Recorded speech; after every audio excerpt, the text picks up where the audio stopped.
പ്രിയ മിത്രങ്ങൾക്ക് ഇന്ന് ഞാൻ പറയാൻ പോകുന്ന കഥയിലേക്ക് സ്വാഗതം. കഥ ആരംഭിക്കാം.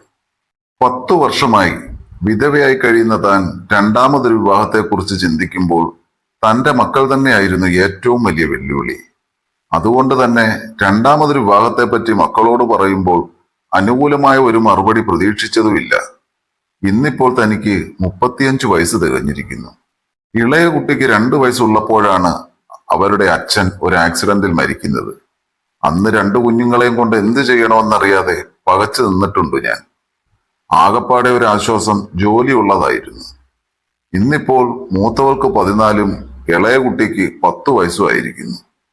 8 വർഷമായി ജീവിതത്തിൽ വിധവ എന്ന പട്ടം താൻ കെട്ടിയാടുകയാണ്. ഇത്രയും നാൾ ജീവിച്ചത് മക്കൾക്ക് വേണ്ടി മാത്രമാണ്. അവർ വലുതായി വിവാഹപ്രായമെത്തി മറ്റൊരു വീട്ടിലേക്ക് ചേക്കേറും. അന്ന് താൻ ജീവിതത്തിൽ പൂർണ്ണമായും തനിച്ചാകും. ഇനിയെങ്കിലും ജീവിതത്തിൽ ഒരു കൂട്ടാഗ്രഹിച്ചത് തെറ്റാണോ? മറ്റാരുമല്ല, കൂടെ ജോലി ചെയ്യുന്ന സഹപ്രവർത്തകൻ തന്നെയാണ്. 5 വർഷത്തോളമായി ഒരുമിച്ച് ജോലി ചെയ്യുന്നു.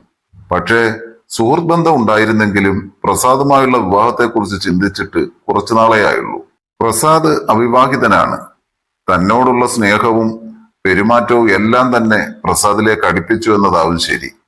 2-3 വട്ടം വീട്ടിൽ വന്ന് കണ്ടിട്ടുള്ളത് കൊണ്ട് തന്നെ കുട്ടികൾക്ക് പ്രസാദിനെ അറിയാം. പക്ഷെ ഇതേപ്പറ്റി പറയുമ്പോൾ എത്ര വേഗം എതിർപ്പ് പറയുമെന്ന് കരുതിയില്ല.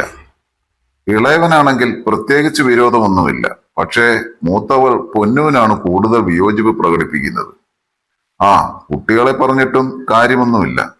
തങ്ങളുടെ അച്ഛന്റെ സ്ഥാനത്ത് പെട്ടെന്നൊരാളെ പ്രതിഷ്ഠിക്കാൻ അവർക്കും കഴിയുന്നുണ്ടാകില്ല. പതിയെ പതിയെ പ്രസാദിനോടുള്ള ഇഷ്ടക്കേട് മാറിക്കോളും. സിന്ധു ആശ്വസിച്ചു. അങ്ങനെ വീണ്ടും സിന്ധു 2-3 മാസങ്ങൾ കൂടി കാത്തിരുന്നു. പ്രസാദിനോടുള്ള കുട്ടികളുടെ താല്പര്യക്കുറവ് മാറ്റിയെടുക്കാനായി അയാളോടൊപ്പം കുട്ടികളെ ബീച്ചിലും പാർക്കിലും എല്ലാം കൊണ്ടുപോയി. അയാളുടെ കൂടെ കൂടുതൽ സമയം ചെലവഴിപ്പിച്ചു. അപ്പോഴും ഇളയവന് അയാളോട് കുറച്ചൊക്കെ ഇഷ്ടം തോന്നി തുടങ്ങിയെങ്കിലും പൊന്നുവിന്റെ കാര്യത്തിൽ ഒരു രക്ഷയും ഉണ്ടായിരുന്നില്ല. ഇനി പൊന്നുവിന്റെ സമ്മതത്തിന് കാത്തുനിന്നാൽ തനിക്ക് തന്റെ ജീവിതം തന്നെ നഷ്ടമായേക്കുമെന്ന് സിന്ധുവിന് മനസ്സിലായി. അടുത്ത ചില ബന്ധുക്കളോട് പൊന്നുവിനെ പറഞ്ഞു സമ്മതിപ്പിക്കാൻ സിന്ധു ഏർപ്പാടാക്കിയിരുന്നു. ഒടുക്കം അവരുടെ നിർബന്ധത്തിന് വഴങ്ങി വിവാഹത്തിന് സമ്മതിക്കുകയല്ലാതെ മറ്റ് നിവർത്തി അവൾക്കുണ്ടായിരുന്നില്ല. മാത്രവുമല്ല, തനിക്കൊരു തുണ വേണമെന്ന് തോന്നാൻ വേറൊരു കാര്യവുമുണ്ട്. താൻ ജോലിക്ക് പോകുമ്പോൾ വഴിയിലും ബസ് സ്റ്റോപ്പിലും ഒക്കെ നിന്ന് ഓരോരുത്തരുടെ ആ നോട്ടം കാണുമ്പോൾ താൻ ചൂളിപ്പോകും. സാമാന്യം നല്ല തടിച്ച ശരീരപ്രകൃതമാണ് തൻ്റേത്. സാരിയാണ് ജോലിക്ക് പോകുമ്പോൾ ഉടുക്കുന്ന വേഷം. താൻ നടന്നു പോകുമ്പോൾ വഴിയരികിൽ നിന്ന് തന്റെ പിന്നഴകിലേക്കും സാരിയുടെ ഇടയിൽ കൂടിയുമുള്ള ആ ചുഴിഞ്ഞ നോട്ടം കാണുമ്പോൾ തന്നെ എനിക്ക് ഏതാണ്ടൊക്കെ എന്ന് തോന്നും. തനിക്കൊരു തുണയുണ്ടെങ്കിൽ ഒരുത്തനും ഇങ്ങനെ നേരെ നിന്ന് നോക്കില്ലല്ലോ. അങ്ങനെ വൈകാതെ തന്നെ ചുരുക്കം ചില ബന്ധുക്കളെ മാത്രം അറിയിച്ച് പ്രസാദ് സിന്ധുവിന്റെ കഴുത്തിൽ താലി കെട്ടി. 3 ആളിൽ നിന്നും 4 ആളിലേക്കുള്ള മാറ്റം പൊന്നുവിന് മാത്രം അംഗീകരിക്കാൻ കഴിഞ്ഞില്ല. തന്റെ അച്ഛനെ അല്ലാതെ മറ്റൊരാളെ അച്ഛ എന്ന് വിളിക്കാനും അവൾക്ക് കഴിയുമായിരുന്നില്ല. നിരന്തരം അവൾ തന്റെ പുതിയ അച്ഛനെ കുറിച്ച് അമ്മയോട് പരാതി പറഞ്ഞുകൊണ്ടിരുന്നു. ആദ്യമൊക്കെ അവളുടെ പരാതികൾ കേട്ട് ആശ്വസിപ്പിച്ചു വിട്ടിരുന്നുവെങ്കിലും പിന്നീട് അവർ അത് കേൾക്കാതെയായി. കാരണം സിന്ധു പ്രസാദിനെ അത്രമാത്രം സ്നേഹിച്ചിരുന്നു.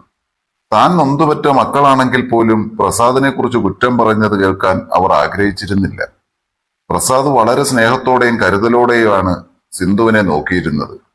സിന്ധുവിനെ മാത്രമല്ല, മക്കളെയും. മക്കൾക്ക് സുഖമില്ലാത്ത ദിവസങ്ങളിൽ പോലും സിന്ധുവിനെ ബുദ്ധിമുട്ടിക്കാതെ പ്രസാദ് ലീവ് എടുത്തിരുന്ന് മക്കളെ ശുശ്രൂഷിച്ചു. പക്ഷെ ഇതൊന്നും പൊന്നുവിന് ഇഷ്ടമല്ലായിരുന്നു. നാളുകൾ പോകെ പോകെ എന്താണെന്നറിയാത്ത ഒരു ശത്രുത പൊന്നുവിന്റെ മനസ്സിൽ അയാളോട് ഉടലെടുത്തു. അയാളെ കാണുന്നതും മിണ്ടുന്നതും, എന്തിനേറെ പറയുന്നു, അയാളുടെ ശബ്ദം കേൾക്കുന്നത് പോലും അവളെ വല്ലാത്തതരം മാനസികാവസ്ഥയിലേക്ക് എത്തിച്ചുകൊണ്ടിരുന്നു. എങ്കിലും അയാൾ അതൊന്നും കാര്യമാക്കാതെ അവളെ സ്നേഹിച്ചുകൊണ്ടിരുന്നു. ഇളയവന് തന്റെ 2ാം അച്ഛനോട് വലിയ അനിഷ്ടം തോന്നാറില്ലെങ്കിലും പൊന്നു അവനെ അയാളുമായി സംസാരിക്കാനോ ഇടപഴകാനോ അനുവദിച്ചിരുന്നില്ല. ഞാൻ എത്ര സ്നേഹിച്ചിട്ടും മക്കൾ എന്താടൂ എന്നോട് ഇത്ര വെറുപ്പ് കാണിക്കുന്നത്? ഒരു 2ാനച്ഛനായതുകൊണ്ടാണോ? അങ്ങനെയാണോ ഞാൻ അവരെ കണ്ടിട്ടുള്ളത്? സ്വന്തം മക്കളായല്ലേ? എന്നിട്ടും അവർ എന്നോട് ഈ അകൽച്ച കാണിക്കുമ്പോൾ എനിക്ക് എത്ര സങ്കടമുണ്ടാകും. പൊന്നുവിന് എന്നെ അംഗീകരിക്കാൻ പറ്റില്ലെങ്കിൽ വേണ്ട. എന്തിനാണ് ഇളയവനെ കൂടി എന്നിൽ നിന്നും അകറ്റുന്നത്? ഇല്ലാത്ത ഓരോ കാര്യങ്ങൾ പറഞ്ഞ് ആ കുട്ടിയുടെ മനസ്സിൽ കൂടെ ശത്രുത വളർത്തിയെടുക്കുകയാണ് പൊന്നു.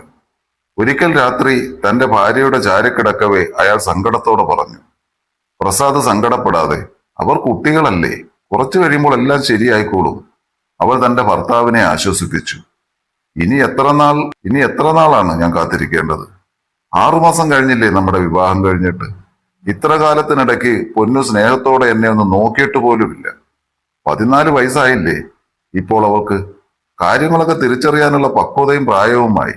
അപ്പോൾ ഈ വെറുപ്പ് കാണിക്കുന്നത് പൊന്നു വേണമെന്ന് വെച്ചിട്ട് തന്നെയാണ്. മക്കളുടെ സ്നേഹം കിട്ടുമെങ്കിൽ എത്ര നാൾ വേണമെങ്കിലും ഞാൻ കാത്തിരിക്കാൻ തയ്യാറാണ് സിന്ധു.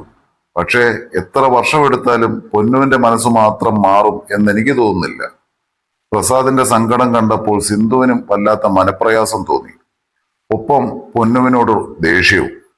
ഇത്രയും നാൾ മക്കളുടെ ഭാഗത്തു നിന്ന് മാത്രമാണ് ചിന്തിച്ചിരുന്നത്. പക്ഷെ ഇനി പ്രസാദിന്റെ സങ്കടം കണ്ടില്ലെന്ന് നടിക്കുവാൻ തനിക്ക് കഴിയില്ല. ഇക്കാര്യം പൊന്നുവിനോട് ചോദിച്ചിട്ട് തന്നെ കാര്യം. സിന്ധു മനസ്സിൽ ഉറപ്പിച്ചു. പിറ്റേന്ന് പ്രസാദ് വീട്ടിലില്ലാത്ത സമയം നോക്കിയാണ് സിന്ധു പൊന്നുവിനെ പിടിച്ചിരുത്തിയത്. പൊന്നു, നിനക്കെന്താ പ്രസാദിനോട് ഇത്ര ശത്രുത? തന്റെ ചോദ്യത്തിന് ഉത്തരം നൽകാതെ കയ്യും കെട്ടി നിൽക്കുന്ന പൊന്നുവിനെ കണ്ടതും സിന്ധുവിന് ദേഷ്യം കയറി. പൊന്നു, നിന്നോടാണ് ചോദിച്ചത്. ഇത്രയും വെറുപ്പ് കാണിക്കാൻ ആ മനുഷ്യൻ നിന്നോട് എന്ത് തെറ്റ് ചെയ്തു? നിന്റെ അച്ഛനാണ്, അത് മറക്കേണ്ട. ആര് പറഞ്ഞു അതെന്റെ അച്ഛനാണെന്ന്? അതെന്റെ അച്ഛനല്ല, എന്റെ അച്ഛൻ മരിച്ചുപോയി. എടുത്തടിക്കും പോലെ പൊന്നു പറഞ്ഞു. പ്രസാദിനെ നിങ്ങൾ ഇനി അച്ഛനായാണ് കാണേണ്ടത്. നീ ഇങ്ങനെ അന്യനായി കാണുന്നത് കൊണ്ടാണ് പ്രസാദിനോട് വെറുപ്പ് തോന്നുന്നത്. അതിന് അയാൾ ഞങ്ങളെ മക്കളായിട്ടാണോ കാണുന്നത്? അമ്മയെ കാണുന്നത് പോലെ തന്നെ ഞങ്ങളെയും കണ്ടാൽ പിന്നെ ഞങ്ങൾ എങ്ങനെ അച്ഛനെന്ന് വിളിക്കും? അമർഷത്തോടെ പൊന്നു പറഞ്ഞു. ഛീ, എന്തു പറഞ്ഞടി? പറഞ്ഞു തീരും മുമ്പേ പൊന്നുവിന്റെ കവിളിൽ സിന്ധുവിന്റെ കൈ പതിച്ചു. അന്നേരം പൊന്നുവിന്റെ കരച്ചിൽ അണപൊട്ടി ഒഴുകി. ഇത്രയൊക്കെ വളർന്നോ നീ, നാശം പിടിച്ചവളെ? ആ മനുഷ്യനെ മോശക്കാരനാക്കാൻ നീ എന്ത് വൃത്തികേടും പറയുമെന്ന് എനിക്കറിയാം.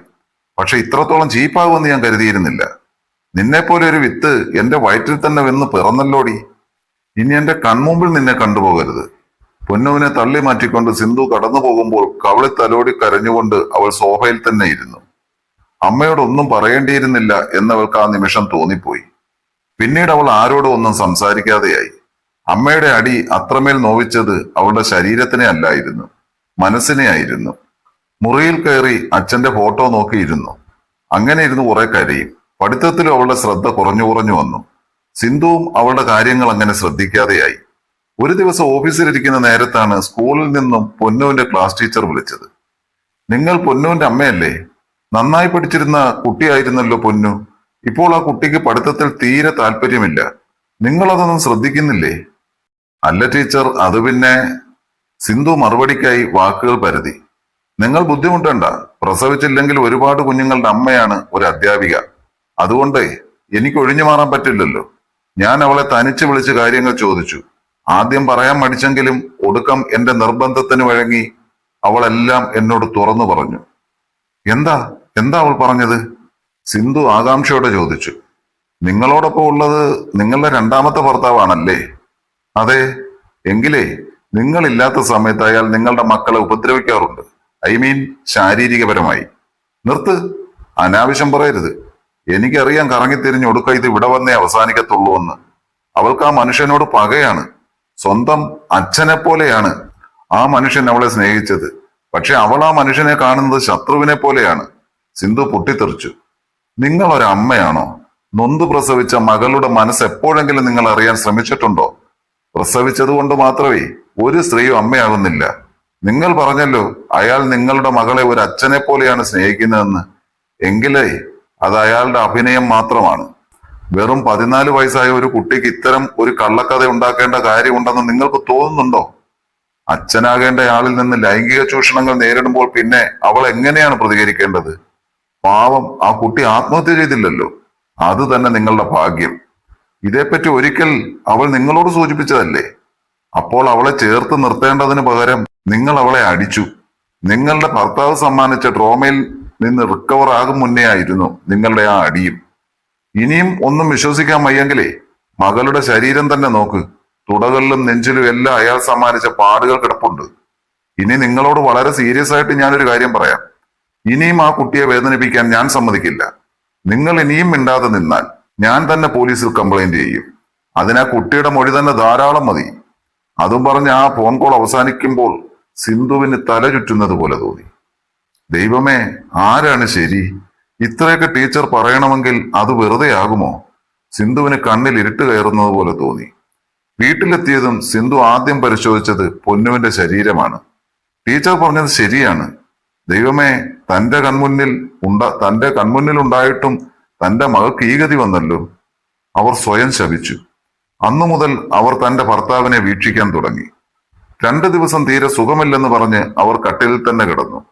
അന്നേരം അയാളിൽ ലീവ് എടുത്തു. മക്കളുടെ കാര്യത്തിൽ കൂടുതൽ ഇടപെടാൻ പറ്റുന്ന അവസരമാണല്ലോ. അന്ന് ആദ്യമായി അവർ അയാളുടെ ഫോണിന്റെ ലോക്ക് കണ്ടുപിടിച്ച് ഫോൺ പരിശോധിച്ചു. ഗ്യാലറിയിൽ കിടക്കുന്ന ഫോട്ടോ കണ്ട് സിന്ധു തളർന്നുപോയി. ഒരമ്മയും കാണാൻ ആഗ്രഹിക്കാത്ത ദൃശ്യങ്ങൾ, തന്റെ മകളുടെ ശരീരഭാഗങ്ങൾ. അന്നേരം അവർക്ക് കോപം തിളച്ചു കയറി. എന്തും വരട്ടെ എന്ന് കരുതി അയാളെ തിരഞ്ഞു നടക്കുമ്പോഴാണ് കുളിമുറിയുടെ വിൻഡോയിലൂടെ എത്തി നോക്കി സ്വയംഭോഗം ചെയ്യുന്ന അയാളെ കണ്ടത്.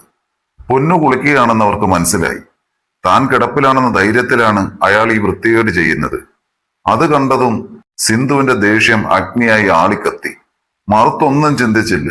അവിടെ കിടന്ന് ഒരു മുഴുത്ത വടിയെടുത്ത് കൊടുത്തു അയാളുടെ തലക്കിട്ടിറങ്ങും. ആ അടിയിൽ തന്നെ അയാൾ വീണു കഴിഞ്ഞിരുന്നു.